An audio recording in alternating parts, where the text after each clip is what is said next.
नमस्ते बच्चों, welcome to my channel study point. आज मैं आपको क्लास 7 का चैप्टर 3 पढ़ाऊंगी, जल संरक्षण। जल ही जीवन है, इसके बिना जीवन की कल्पना नहीं की जा सकती।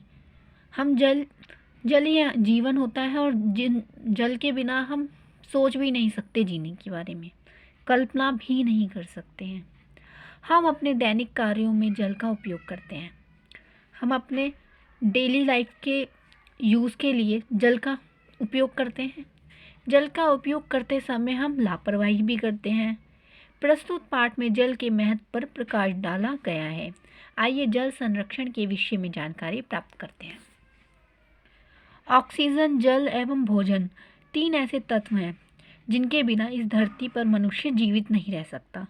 लेकिन इन सब में ऑक्सीजन सबसे ज़्यादा ज़रूरी है और फिर जल एवं भोजन, क्योंकि ऑक्सीजन के बिना हम 1 सेकंड भी नहीं जी सकते।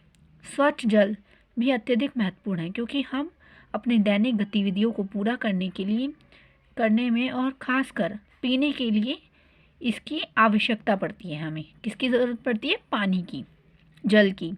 पहले से ही स्वच्छ जल का प्रतिशत कम था, लेकिन औद्योगिक गतिविधियों के कारण ज़मीन के नीचे का स्वच्छ जल भी गंदा एवं प्रदूषित होता जा रहा है। हम फैक्ट्रियाँ लगा रहे हैं, जिसकी वजह से ज़मीन का जो नीचे का पानी है वो भी स्वच्छ नहीं बचा, अब वो भी गंदा और प्रदूषित होता जा रहा है। ताज़े मिनरल वाटर की बढ़ती हुई कमी के कारण कई वर्षों से स्थानीय दुकानों पर इसकी बिक्री शुरू हो चुकी है। लोग इसे 3 से 35 रुपये में भी खरीदने को तैयार रहते हैं, क्योंकि उन्हें पता है कि साधारण नल का जल, खासकर वह जो सार्वजनिक स्थानों पर उपलब्ध होते हैं, अधिकतर स्वच्छ नहीं होते। जल बचाने एवं उसकी सुरक्षा को लेकर लोगों की बढ़ती हुई लापरवाही और विकराल मतलब विकराल का अर्थ होता है कि कहीं पानी का सूखा पड़ जाना, विकराल हो जाना, होती जनसंख्या के कारण निश्चित ही भावी पीढ़ी को स्वच्छ जल की कमी की समस्या से जूझना पड़ेगा। इस धरती पर उपलब्ध जल का बहुत कम प्रतिशत ही पीने योग्य है। हमारा जो जल है उसका बहुत ही कम प्रतिशत है जो पीने योग्य है।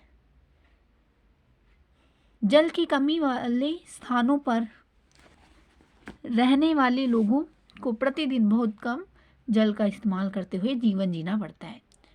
जल की कमी की वजह से जो प्रतिदिन व्यक्ति होते हैं वो पानी को इस्तेमाल करने के लिए क्या करता है? बहुत कम पानी का यूज़ करता है और जीवन जीता है।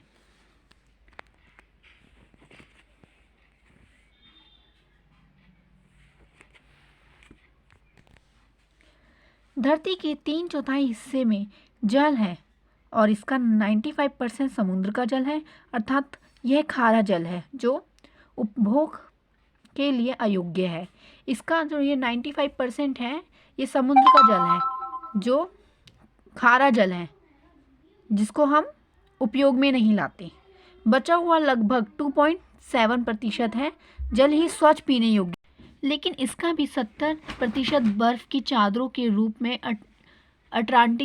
अंटार्कटिका के हिमनद में समाया हुआ है। इस प्रकार हमारे पास सिर्फ 1% ही मीठा जल है जो मानव के उपयोग के लायक है। इस अनमोल स्रोत की सुरक्षित रखने के लिए जल संरक्षण बेहद आवश्यक है।